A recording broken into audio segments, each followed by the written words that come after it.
55. 남편의 49제가 막 끝난 날이었습니다. 저는 상속받은 낡은 상가 건물을 정리하러 갔습니다. 3층, 월세가 6개월이나 밀린 헬스장이었죠.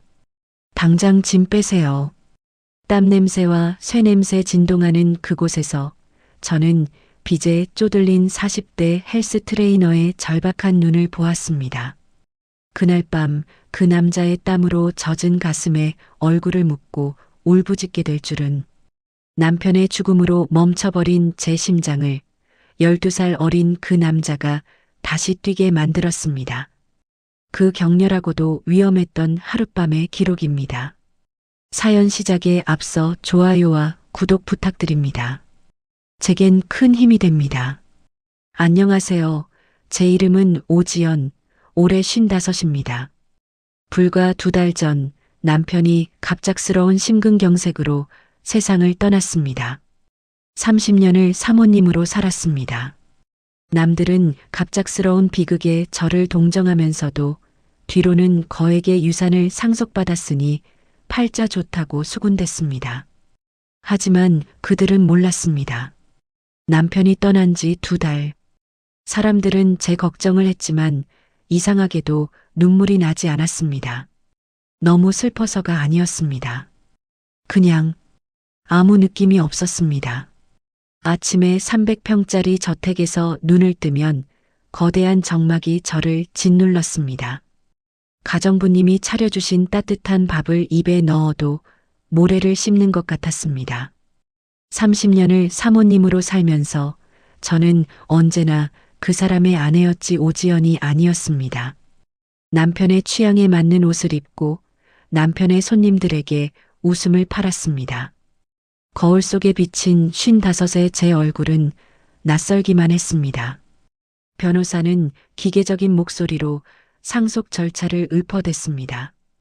통장에 찍힌 숫자들은 저에게 아무런 감흥도 주지 못했습니다. 남편이 제게 남긴 것은 돈이 아니라 거대한 공허함 그 자체였습니다.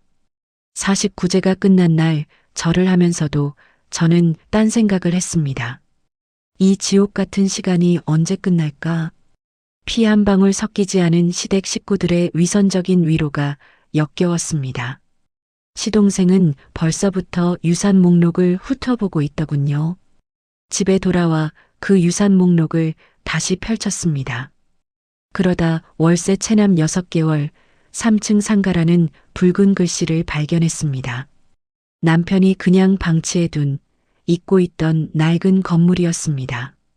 그 순간 뭐라도 하지 않으면 정말 이 공허함에 질식해 미쳐버릴 것 같았습니다. 저는 상복을 챙겨 입을 정신도 없이 검은 정장 그대로 헬스장으로 향했습니다.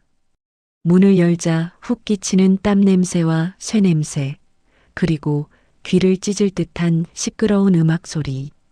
한 남자가 땀에 흠뻑 젖어 거울 앞에서 역기를 들고 있었습니다. 저기요. 남자가 음악을 껐습니다. 쇳덩이가 바닥에 부딪히는 소리가 요란하게 울렸습니다. 40 초반쯤 되어 보이는 지쳤지만 눈빛만은 맹수처럼 살아있는 남자였습니다. 누구시죠? 상담 오셔. 아. 그의 시선이 제 검은 정장에 머물렀습니다. 새 건물주입니다. 오지연이라고 합니다. 남자의 얼굴이 순식간에 굳었습니다. 아, 사장님, 제가 정말 이번 달 안에 어떻게든 6개월입니다. 네, 6개월 밀리셨다고요. 남편이 살아있을 때 보낸 내용 증명 못 받으셨어요? 아니, 전 사장님하고는 얘기가. 전 사장님은 돌아가셨어요. 저는 얼음장 같은 목소리로 말을 잘랐습니다. 그리고 전 자선사업가가 아닙니다. 남자는 윤서우라는 그 남자는 절망적인 표정으로 무어라 더 말을 하려 했습니다. 대표님, 제발 사정 좀 봐주십시오. 코로나 때문에 제가 투자 사기까지 당해서 제 사정도 안 좋습니다.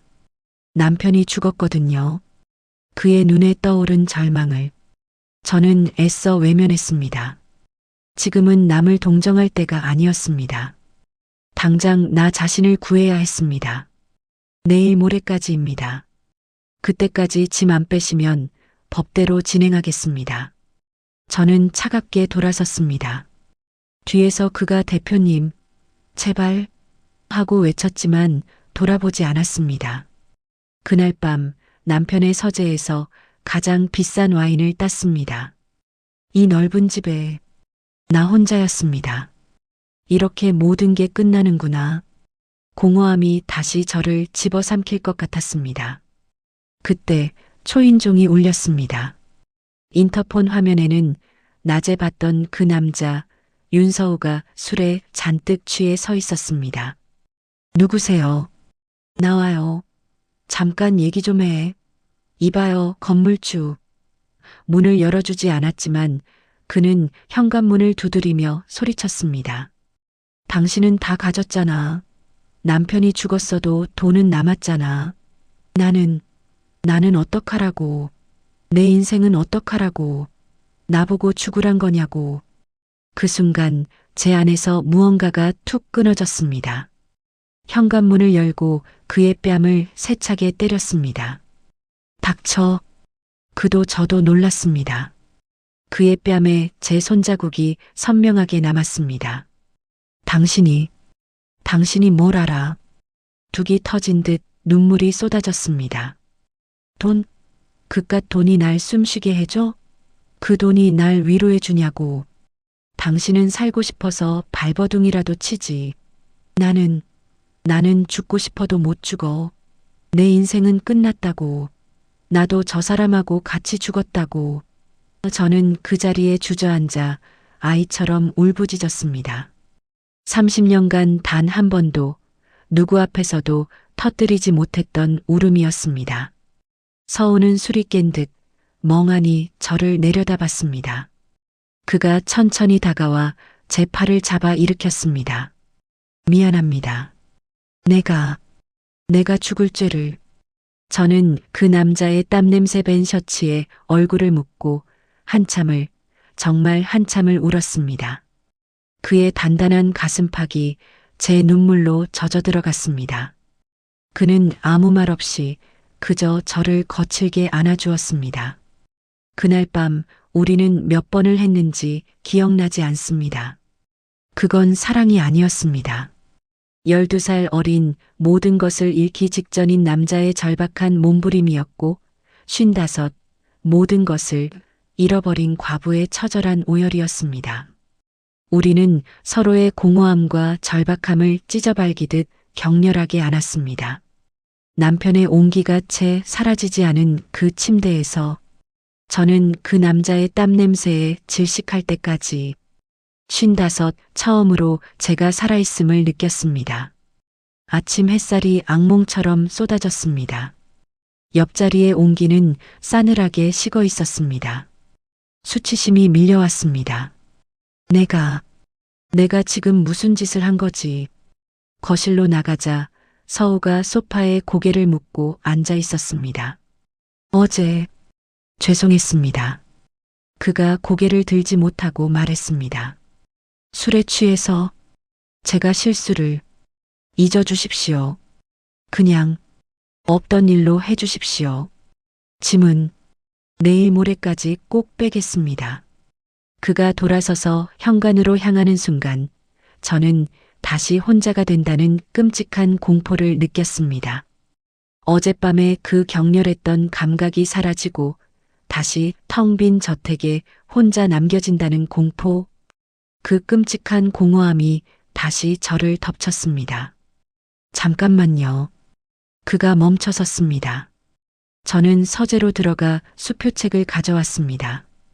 이것은 제 마지막 자존심이었습니다. 나가라는 말은 안 하겠어요. 서우의 눈이 흔들렸습니다. 그 낡아 빠진 헬스장. 내가 투자하겠어요. 대표님? 그게 무슨... 세상은 등가 교환이에요. 저는 그의 눈을 똑바로 쳐다보며 말했습니다. 대신 윤서우 씨, 당신은 이제부터 나만 봐요. 그렇게 우리의 위험하고도 은밀한 거래가 시작되었습니다. 저는 월세를 탕감해주는 것을 넘어 억대의 돈을 들여 헬스장 리모델링을 시작했습니다.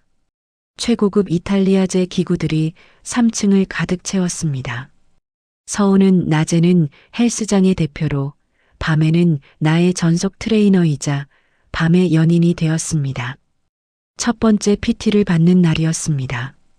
30년을 사모님으로 살았던 제 몸을 낯선 남자 앞에 드러내는 건 수치스러웠습니다.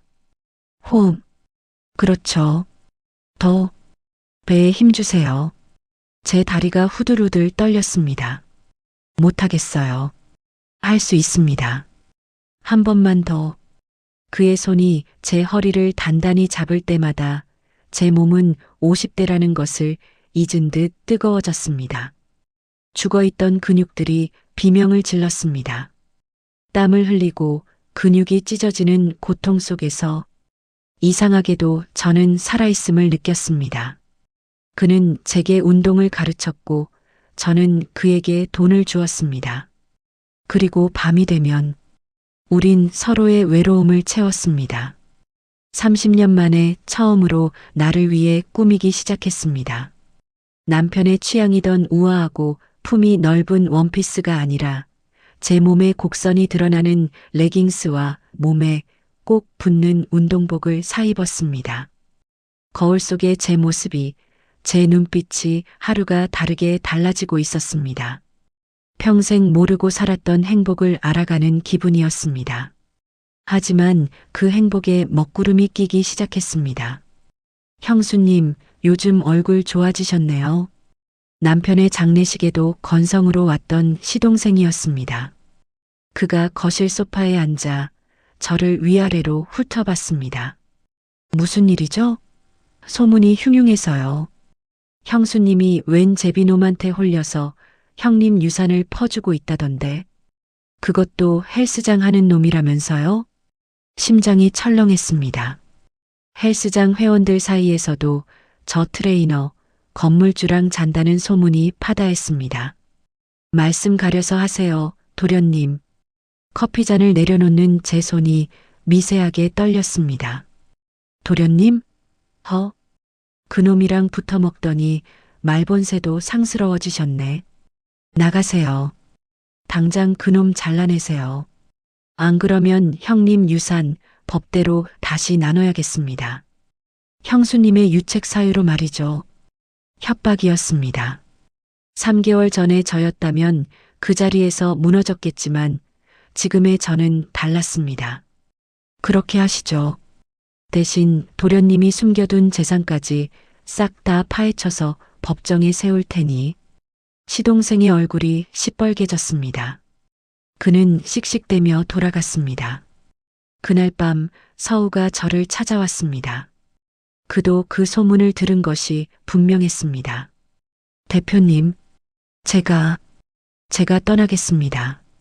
저 때문에 대표님까지. 그의 눈은 다시 처음 만났던 날처럼 절박해져 있었습니다. 떠나긴 어딜 떠나요.